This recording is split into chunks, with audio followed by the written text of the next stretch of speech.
Ladies and gentlemen, how you doing? So in today's video I'm gonna give you a gun with your sniping rifle to use with it, and we're gonna talk about the pros and cons of it. We're gonna talk about the strategies you need to play with it and the overall point of the gun. So let's get right into the video.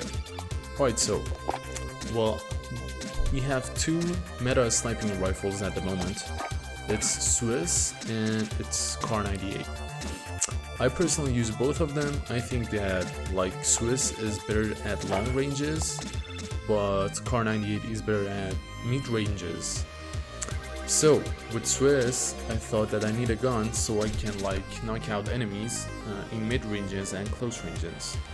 And alright, so we have BULLFROG here, and these are the attachments that I use with BULLFROG so I can knock enemies on mid ranges and close ranges. But alright, so there's a but here. So many people, instead of using laser, go with serpent wrap.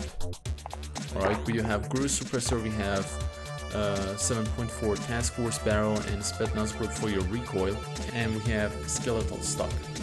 So with Guru suppressor, alright, you need that vertical recoil control and effective damage range.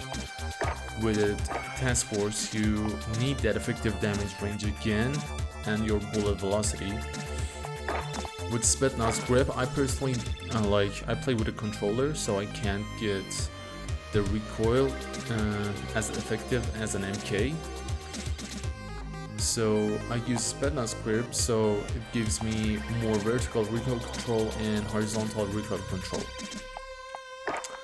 Right now, I personally, instead of serpent wrap, I use ember sighting points. So what that does is that, okay, so I want to win gunfights at mid ranges and close ranges, okay?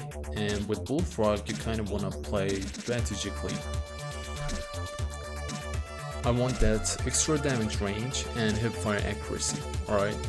Now, in close ranges, this cons of ember sighting point, which is aim down sight time, isn't gonna be as effective, alright? I mean, the dude's right in front of you with 3 shields and a self revive, bro. Come on. So, let's get to the cons and pros and overall of the gun. Alright, so we'll get to the cons first. The cons is, okay, so if you're a sniper and you're using BULLFROG, right, I mean, this thing at mid range is a beast, bro. There's no submachine gun that can knock enemies at mid ranges like this gun does. But in close ranges, if your opponent have OTS or Mag 10, you're gonna get absolutely crashed because of the bullet velocity and the damage on this thing. So I suggest that you can play with this gun at mid ranges and don't try to push enemies at close ranges. Alright, so you don't want to go to the houses, go to the upstairs, bring the fight into the room or something, unless you have a flash or a stun grenade. And the next cons of this gun, I say that it's it doesn't have an ideal damage. That's why it's not good enough for close ranges. The pros, I mean, it's good in mid range. I mean, this gun absolutely does crush on mid range. I say that again. I have never used an SMG this good at mid ranges. I can even knock opponents in front of me when they're using assault rifles. And it's pretty good in accuracy. You can if you play with a controller or even mouse and keyboard, I mean, handling the recoil on this gun, it's pretty much awesome.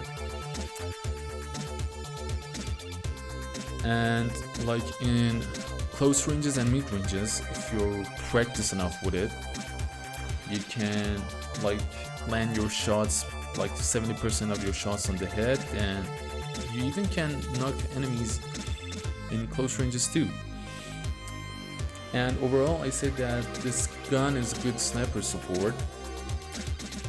If you want to knock enemies in mid ranges, I say that again. Alright, so you need to be strategic when you're using Kar 98 or Swiss or using any type of SMG with it, because I personally lag a bit in knocking enemies in mid ranges and close ranges with a sniper rifle. I mean, even who does that, bro? Like, you need to land your shots on head or you'll be wiped into pieces straight away.